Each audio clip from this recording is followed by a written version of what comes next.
Tonton terus ya videonya. Media nirkabel Vsat. Saya akan membahas tentang perangkat keras jaringan Vsat dan prinsip skema jaringan Vsat. Pengertian jaringan Vsat singkatan dari Very Small Adapter Terminal adalah sebuah singkatan yang prosesnya adalah data dikirim melalui perangkat jaringan, ditransmisikan menggunakan satelit, kemudian dikirimkan kembali ke stasiun penerima. Satelit berfungsi sebagai repelator penguat sinyal. Perangkat Vsat terdiri atas perangkat lewat ruangan outdoor dan perangkat dalam ruangan indoor. Perangkat lewat ruangan terdiri atas antena parabola, halvis, backup converter atau BOC yang digunakan sebagai transmitter pengkirim sinyal atau data, dan lalu atau sinyal LNB yang digunakan sebagai receiver penerima sinyal atau data.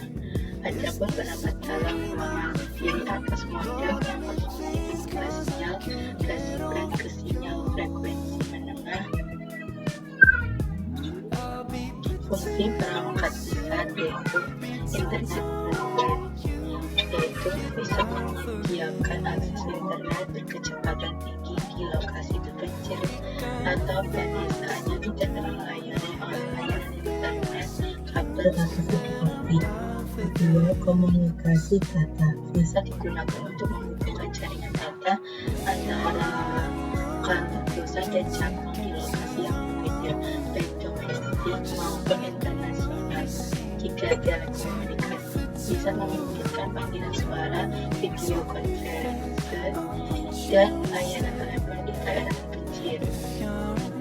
Keempat, transmisi. Vsat digunakan untuk distribusi konten televisi dan radio, termasuk layanan TV, satelit berlangganan. Yang kelima, monitoring dan kontrol. Vsat digunakan dalam aplikasi monitoring jarak jauh seperti pemantauan lingkungan, peralatan industri, dan jaringan distribusi energi. Komponen perangkat Vsat antara lain antena parabola. Antena berukuran kecil yang digunakan untuk mengirim dan menerima sinyal dari satelit. Yang kedua, modem Vsat, perangkat yang mengubah data menjadi sinyal radio untuk dikirim melalui antena parabola dan mengubah sinyal radio yang diterima menjadi data. 3. BOC atau closed up converter, komponen yang mengonversi frekuensi sinyal yang akan dikirimkan ke frekuensi yang lebih tinggi agar dapat dipancarkan oleh antena. 3. LNB, komponen yang mengonversi frekuensi sinyal yang diterima dari satelit ke frekuensi yang lebih rendah untuk diproses oleh modem. Yang kelima, unit luar ruangan yang biasanya terdiri dari antena terwujud LNB. Terus yang keenam, IDU, indoor unit dalam ruangan yang biasanya terdiri dari modem dan perangkat tambahan lainnya seperti router dan switch. Yang terakhir, Vsat adalah solusi komunikasi yang fleksibel dan dapat diandalkan untuk berbagai aplikasi, terutama di daerah yang sulit dijangkau oleh infrastruktur komunikasi tradisional. Jenis-jenis Vsat yaitu antara lain Vsat Ku-band menggunakan frekuensi Ku-band 12 dan 16 Hz untuk transmisi data. Biasa digunakan untuk aplikasi broadband karena memiliki kecepatan tinggi dan ukuran antena yang lebih kecil. Terus kedua, Vsat G-band menggunakan frekuensi G-band 14 yang lebih tahan terhadap gangguan cuaca seperti hujan lebat, cocok untuk daerah tropis dan aplikasi yang membutuhkan kestabilan koneksi. Terus yang ketiga, bisa K-band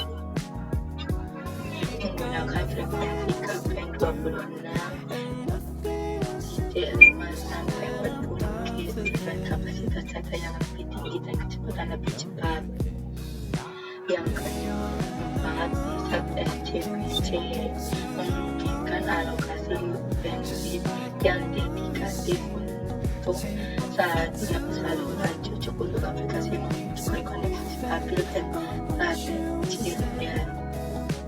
Yang kelima, bisa TDMA memungkinkan berbagai bandwidth antara banyak pengguna dengan menggunakan waktu, cocok untuk aplikasi dengan kebutuhan bandwidth yang bervariasi.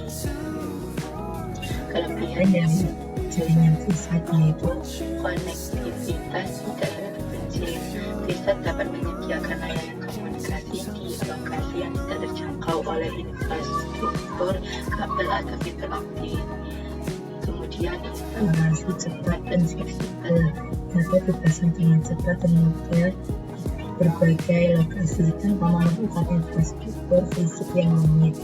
Yang ketiga, skalabilitas, dapat dengan mudah ditingkatkan atau disesuaikan sesuai kebutuhan pengguna. Yang keempat, konektivitas global, dapat digunakan untuk komunikasi internasional menghubungkan berbagai lokasi di seluruh dunia. Yang terakhir, redundansi dan keandalan, memberikan solusi redundansi yang andal untuk jaringan komunikasi darat. Kemudian, selain ada kelebihan atau juga kekurangan VSAT, yaitu lain biaya instalasi dan operasional VSAT bisa lebih tinggi dibandingkan dengan teknologi komunikasi daring terrestrial, terutama untuk pengguna individual atau skala kecil. Kemudian latensi waktu tunggal lebih tinggi dibandingkan dengan koneksi kabel atau fiber optik yang bisa menjadi masalah untuk aplikasi yang sensitif terhadap waktu. Yang ketiga, pengaruh cuaca. Koneksi bisa dapat terganggu oleh kondisi cuaca buruk seperti hujan lebat atau badai, terutama untuk frekuensi yang lebih tinggi seperti band FM.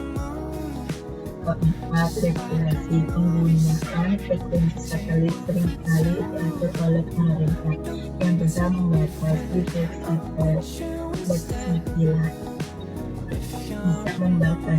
fleksibilitas dan aksesibilitas. Cara kerja perangkat VSAT yaitu transmisi data dari perangkat pengguna dikirim ke modem VSAT.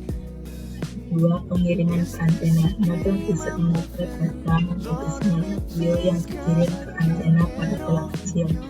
3. Komunikasi dengan satelit.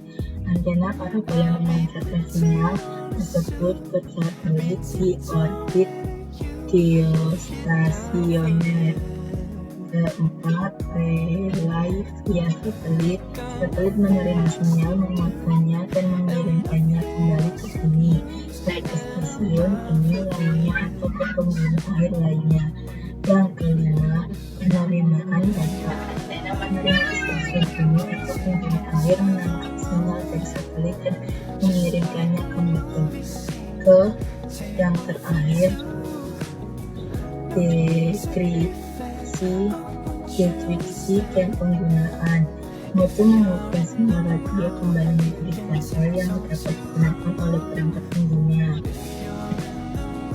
Nah, ini gambar prinsip jaringan VSAT. Prinsip kerja VSAT: transmisi sinyal satelit, range for sinyal satelit.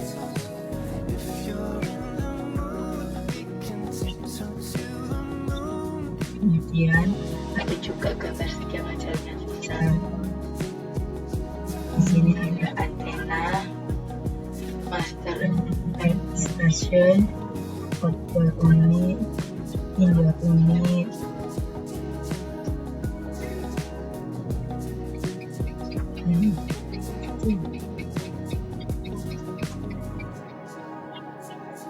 Kalian bisa perhatiin gambarnya.